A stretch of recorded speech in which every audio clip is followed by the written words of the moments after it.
Well, last night, Al Roker mentioned this. We had the honor of being recognized for our work on MSNBC and NBC News for a heroin series we produced a little more than a year ago. But the reality is, it's not we who deserve that honor. It's really the families who bravely told their stories and shared very intimate personal struggles of heroin addiction. One of the moments that a lot of viewers may remember from that series that we did was in Missouri, where a mom came to the interview with her two sons, both of whom were living with her, both of whom struggling at the time with heroin addiction. Take a listen. You been using? No, I didn't use heroin. Just drinking? Yeah. I did take a Xanax too. Denise and Chad don't believe him. They think he's on heroin. Are you more worried about him than you were this morning? Yes.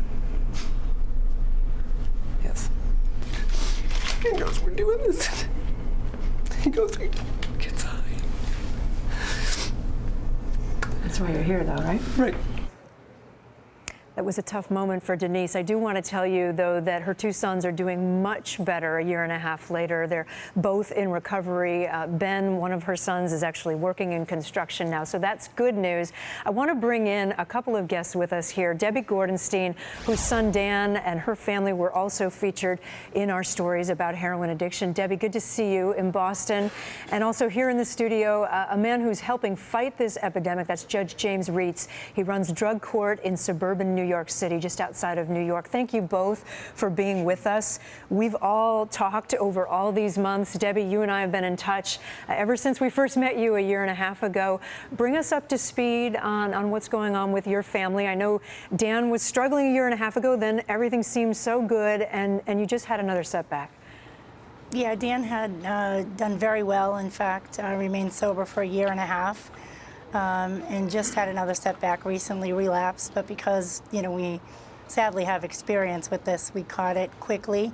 And I actually, my husband and I and my dad went to court a week ago Monday and had him put into a drug treatment state-mandated facility against his will.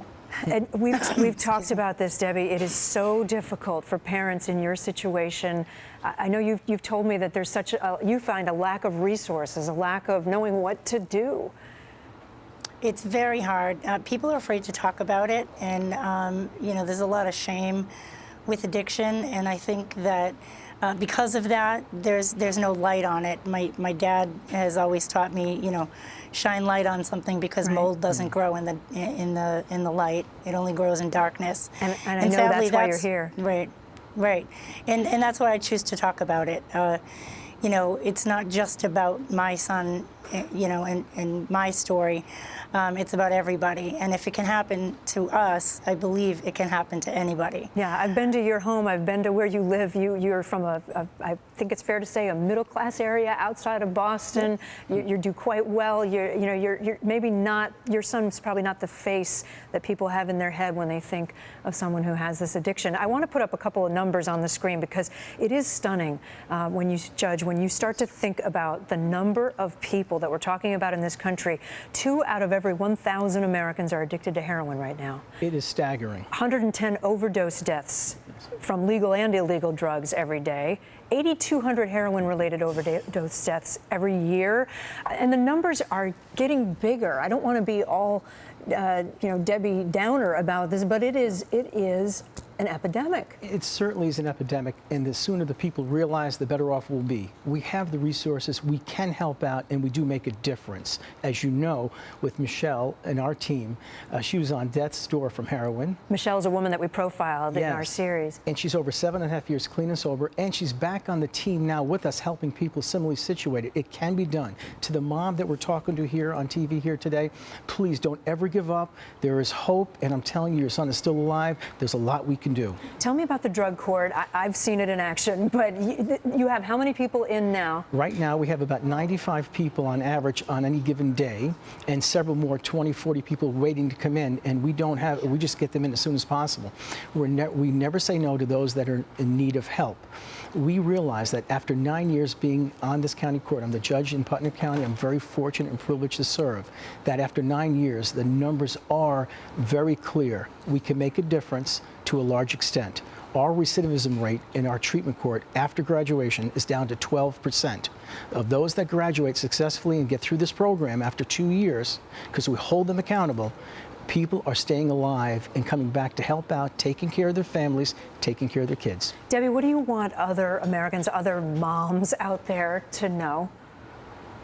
I think my biggest message is to never give up, as the judge said, never give up, on your kid, your husband, your brother, but also not to give in. That tough love is a very difficult thing, but the accountability piece of this is the most important part of it.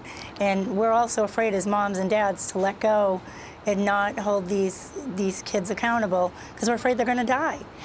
And and I think that's my biggest message. That is the biggest issue I find, is the families and the parents that really don't understand it, that we have to get through and have a breakthrough with as well in terms of the treatment and recovery for those addicted, whether it's a spouse, a son, a daughter. If the families get involved and they take it very serious and they listen to the people in the field, the experts, we have a fighting chance to save these people's lives and make a difference. And Debbie, these are such powerful stories for us to hear. I mean, it's a stark reality. And it's not just your son, right? It's in the Boston area. I know the numbers are increasing, even in the past year since we first did our stories. Yeah. Last year, I think Massachusetts had over 1,200 deaths from heroin alone, and I think that number didn't count Boston, Worcester, and Springfield, which are the big metropolitan areas. Well, we hope by getting the word out that there are programs like yours, Judge, that there is support for parents out there, that we can maybe start to make a dent on those numbers.